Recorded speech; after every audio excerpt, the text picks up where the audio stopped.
Kas mums vispār notiek ar to biznesu? Mēs mākām viņu taisīt vai tā, mēs mākam sakārtot pasūtījumus, mēs mākam sakārtot Eiropas naudas, un tad mēs mākam, nopārdot nekustamos īpašumus. Un pārējais bizness, labi, es tagad sabiezinu krāsi, bet tad, kad savu banķieru pieredzi un tagad, ka jūs tā kā, skatāties uz šiem uzņēmiem, var iedot kaut kādu, kvalitatīvu stāstu par to, kas ir Latvijas biznesa, lai būtu stiprās puses, lai būtu objektīvi un arī vienlaicīgi vājās puses vispār. Es nebūtu tik kritisks par Latvijas biznesu, tas katram savs viedoklis, bez šaubām.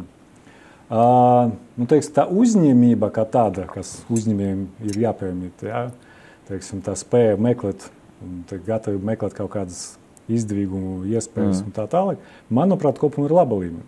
Okay. Tas, kas visi met... Gribēšana ir. Gribēšana noteikti ir. Un mācēšana. Ne tikai gribēšana, bet tāda gatavība uzņemties kaut kādus riskus, un kaut ko darīt. Ne tikai gribēt. Gribēt ir par maz. Arī taisnība. Tas, ka visi bija metušies nekustamo īpašumu, arī bija saistīts ar to, tas bija racionāli no katra individuālā dalībnieka viedokļa. Tas klasiskais gadījums. Tas, kas nav racionāli visam tirkum, ka visi tu nodarbojas. Katra individuāla gadījuma racionāli, jo tieši tur varēja nopelnīt. Pirms kā ņemties ar kaut kādu tur ekspertu, pie tām ar visam tam problēmām darba spēku un tā tālāk, jau var daudz jau māju uzbliest, vai ne? Tad, līdz ar to tā arī visi tur nodarbojušies. Un tagad, manuprāt, arī tāda pazīme ir, ko es redzu, ne tikai kāda liela biznesa vai pat vidē, arī maza biznesa, ka vispār cilvēki, arī kas paliek bez darba, tā kā nesēž uz vietas, vai ne? Kaut ko mēģina veidot, kaut ko tirgot, protams, bieži vien neiziet tālāk, mēs runājam par individuāliem kādiem, par atkal kaut kādiem tur atdījumiem un tā tālāk, kas, tirgus laikam nav.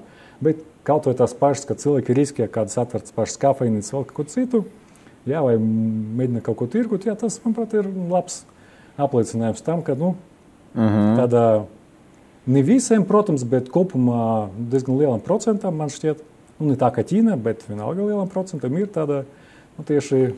Kas te Ķīnā piedod? Ķīnas pils tas skaitos kā tāds, kā, uzņēmēju darbības tā kā, karstais punkts, kur katrais vai otrais kaut ko tirgo. Tur ne tikai pat pilsētas, tur pagājuši gadu, vai kad tas bija, tur bija tīploku burbulis taču. Kad 90% pasaules tīploku vieno Ķīnas provinci ražo. Un tur cilvēki... Jūs kā tur smirdējis, ja tam es Viņi jau, ka tas ēt. Un kad tas bija, kad tad bija cūku grīpa? Es neatceros. Pagājuši gadu laikam, vai ne? Laikam, jā. Ap šo laiku bija ažiotāža, kā līdz ar to cilvēki vairāk arī uzvedies, lai, neslimot, un tur cilvēki pat tie, kas, pirkuši kaut vai, vienu kravas mašīnu, piemēram, tīploku, vai ne? Un gaida cenu pieaugumu. Tas, protams, tāds anekdotisks piemērs, bet, arī cits biznes viņi tur uzsaka, un it kā klasiskā tēma, par ko viņi vispār runā sastarpēji, tur pie tās savā vietēju šņābie ir par biznesu, tas viņi ļoti uzņēmīgi, mēs par ķīniešiem. Vietēju šņābis tas arī lieta, bet par to nerunāsim, labi? Bet labi, bet es jautāju... Par Latvijas, atgriezties.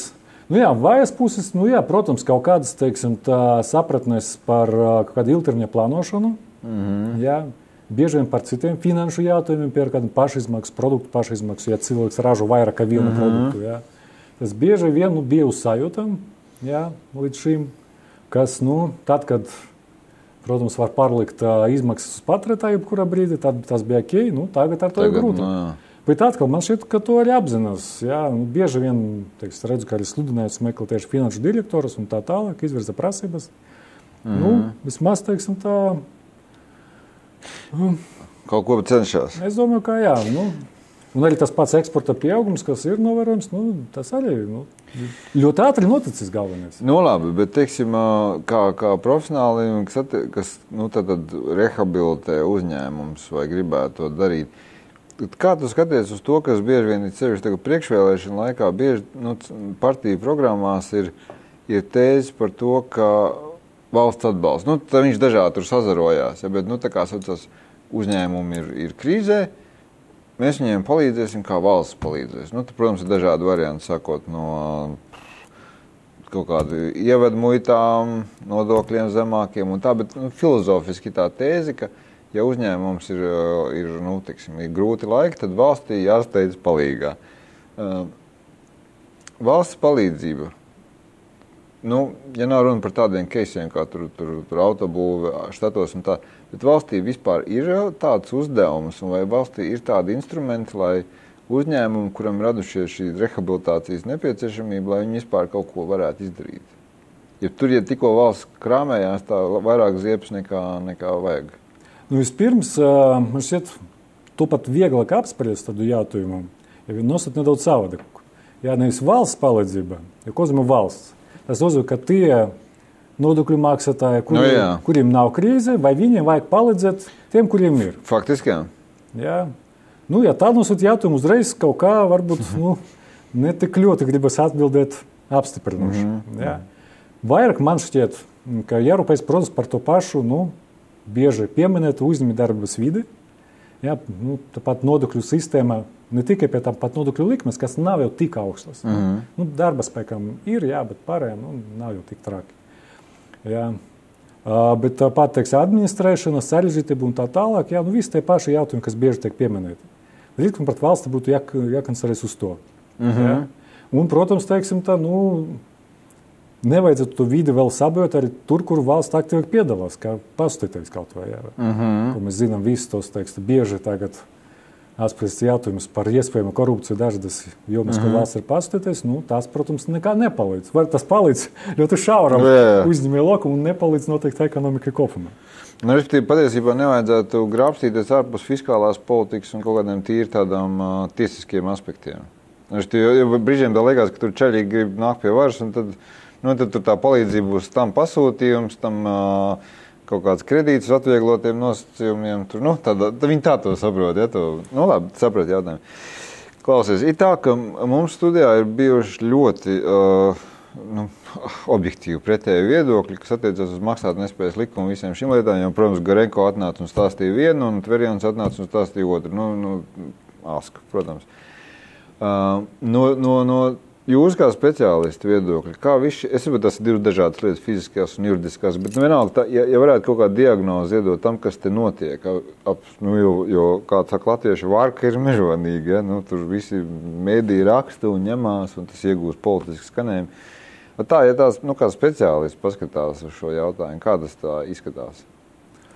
Jā, kā tu pieminēji, vairāk mēs nodarbojamies ar uzņēmumiem, bet tā kā es kādreiz biju bankā, bet vairs neesmu. Es esmu līdzvainīgs pie burbuļa. Bet vairs neesmu.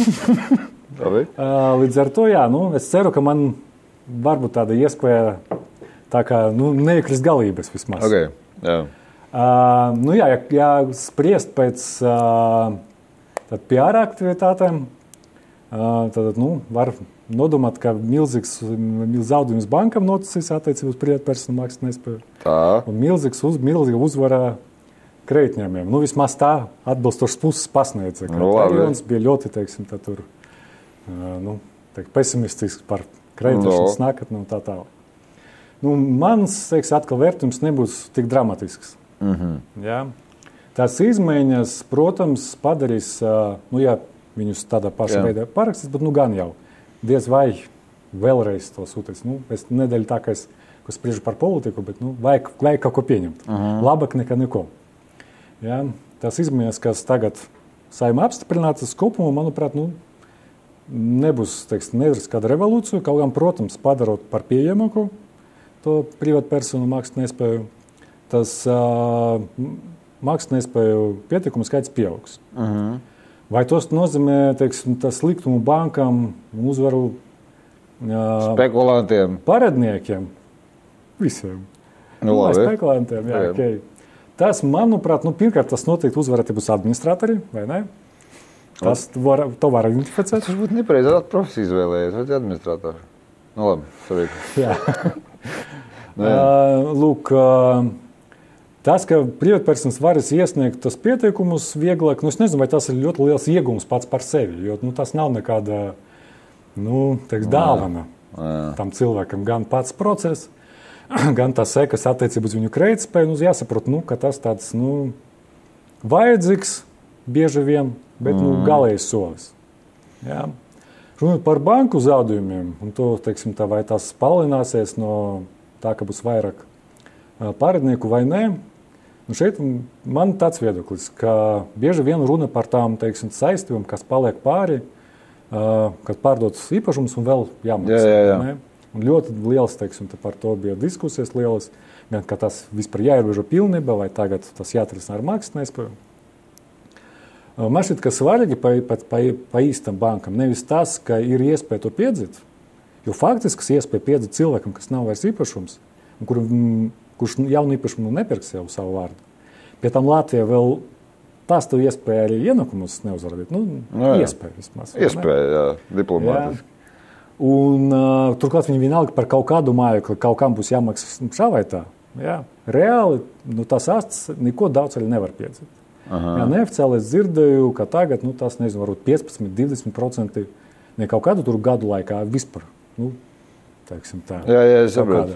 Tas būs skarbi, gudīgi. Atlikušas daļas. Jā, bet, kas arī, principā, var iedomāties, ja cilvēks jau viss, teiksim, faktiski bankrotējas, neatkarīgi no tā statusa. Svarīgi, manuprāt, bankam ir tas, lai tas sekas, ja cilvēks nemaksā, būtu nopietnas. Lai tie, kas var maksāt, turpinātu maksāt. Sapratu. Jā, un principā, manuprāt, maksātnespēja, tā, ka viņi tagad noregulē, tad tomēr ir pietiekami nopietnas sekas, lai nebūtu daudz gribētāju no tiem, kas var maksāt un maksā. Bet būtu izdomājuši, tas taču nekas nav, es vairs nemaksāšu. Jo, ja no tiem kādiem 15,000 cilvēku, līguma pret cilvēku nedaudz mazāk ir, kas ir kavētie vairāk kā 3 mēnešus hipotekārā, apmēram tāds skaitlis. Jā. Vai, piemēram, no tiem, ka 1000 iesniegs maksātnespēju, vai pat puse iesniegs, kā tur pieminēja citreiz presē. Pa lielam, tas daudz nemainīs, cik daudz bankas atgūst no šiem. Es saprotu. Jā. Jātums, kas ar pārējiem 75% tiem, kas maksā. Labi, man jāsaka tā, ka tā kā mēs laiku laikam aicinām dažādas asociācijas un stāstam arī par biznesiem, tad, tas šī dienas tā sarunas jēga bija, pastāstīt Latvijā arī tāds, biznesa un pakāpojumu veids kā, krīzes menedžments vai finanses rehabilitācija. Ja kādam vajagas arī, ja tas ir tik tā nonākuši, tad ziniet, ka tāda lieta ir. Attiecīgi, mūsu šodienas studijas viesis bija šī biznesa pārstāvs, core management vadītājs Pāvils Šnersons. Paldies, Pāvil, kā atnāc. Paldies tev. Lai tev veicās. Nē, kā to ņem? Labi, lai tev veicās. Lai man veicas palīdzēt uzņēmumu. Palīdzēt, labi, ok. Sarunāšu. Paldies.